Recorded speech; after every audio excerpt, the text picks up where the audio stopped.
Hello everyone, welcome back. In this video we're going to be talking about Red Dawn Foreign Assistance. Okay, so we're talking about a 1980s movie where in some alternate reality the United States has been invaded by the Soviet Union and Cuba, and they are occupying half of it, and we have people behind enemy lines that are forming militias to fight the communists. So in this video we're talking about possibly getting some foreign assistance. There is a reference in the movie that we are allies of China.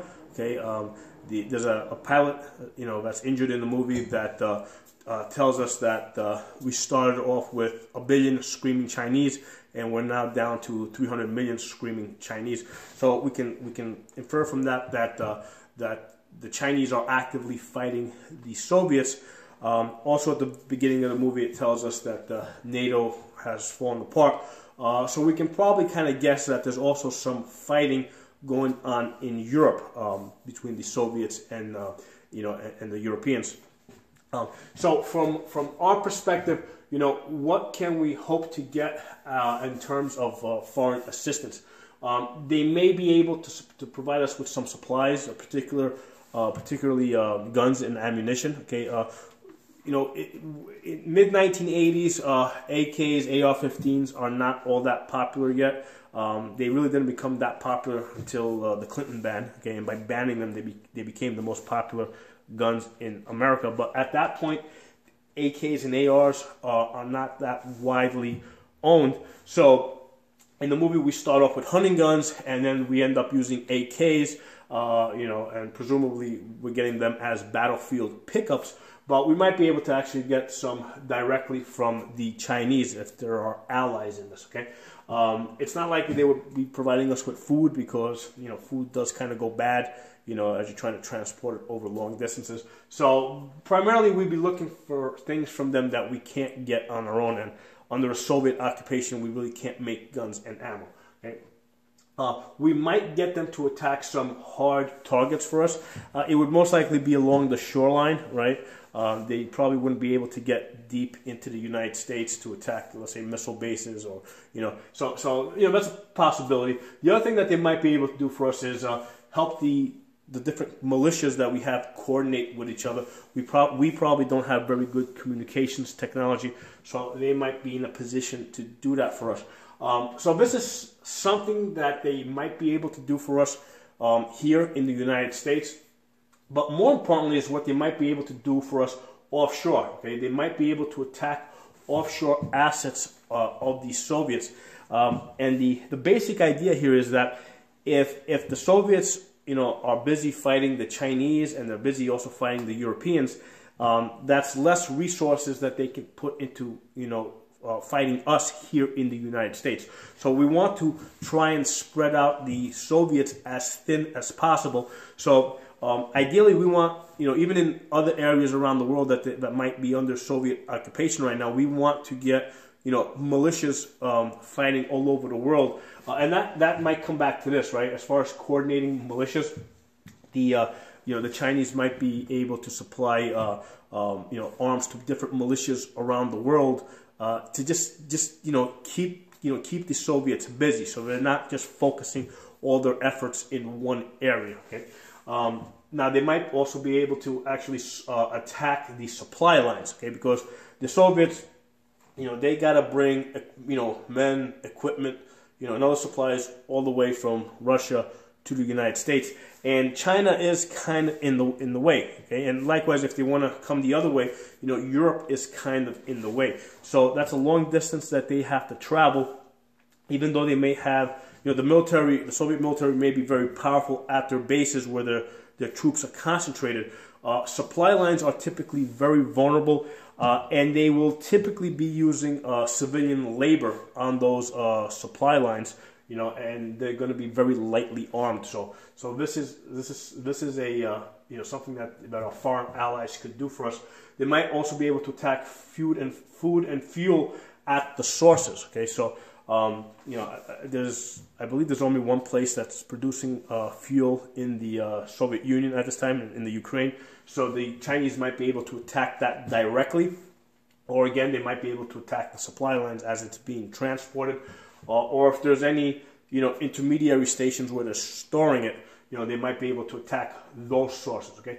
And they also might be able to attack the, communication stations, right? Because, this is prior to satellite technology, or satellite technology maybe in its infancy.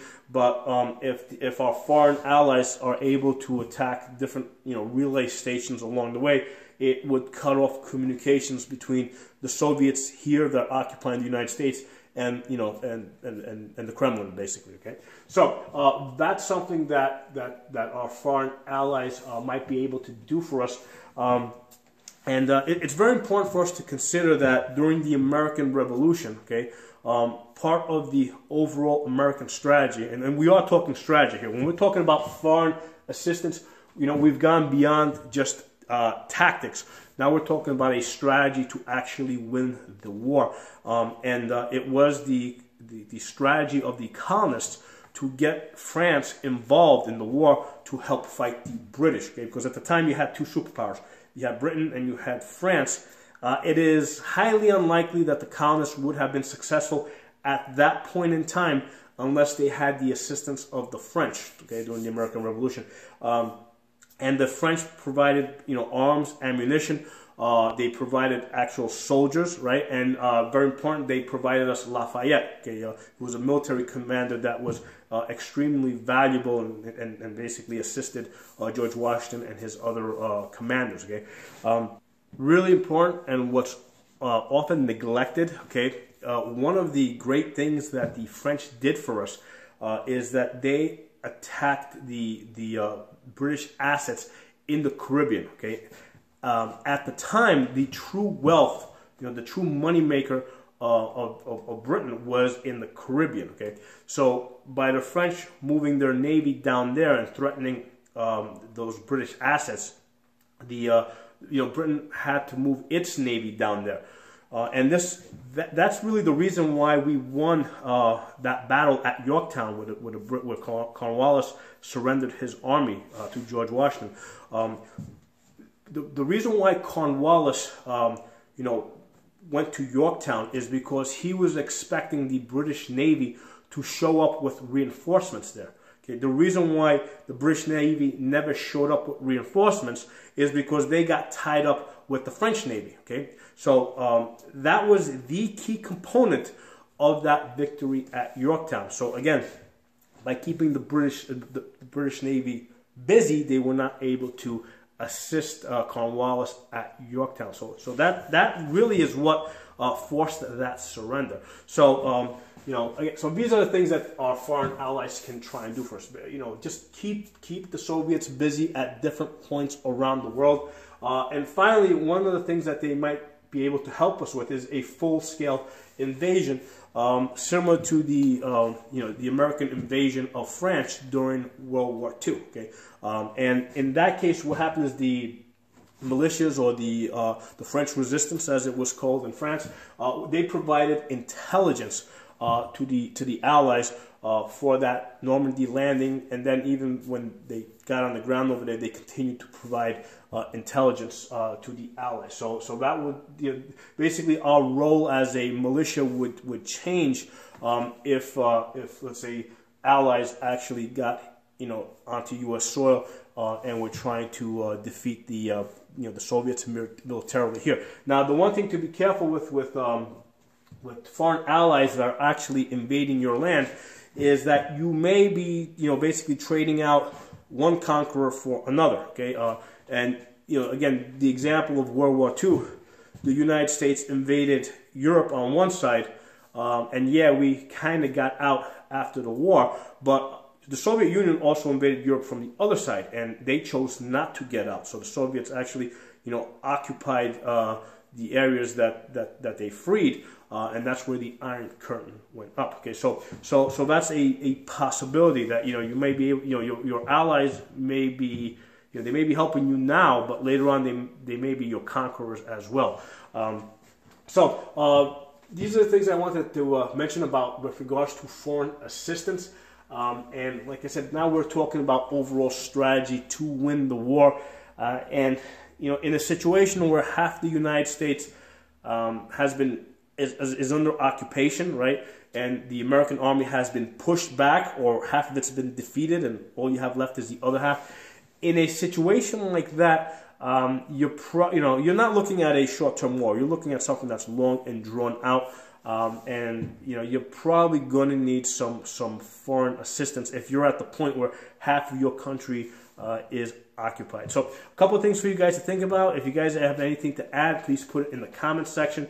Give the video a thumbs up. It helps. It helps it come up as a suggested video, and more people get to see it and join the channel and become members. And also the higher membership number we have, again, more people, it comes up as a suggested video. I look forward to talking to you guys soon.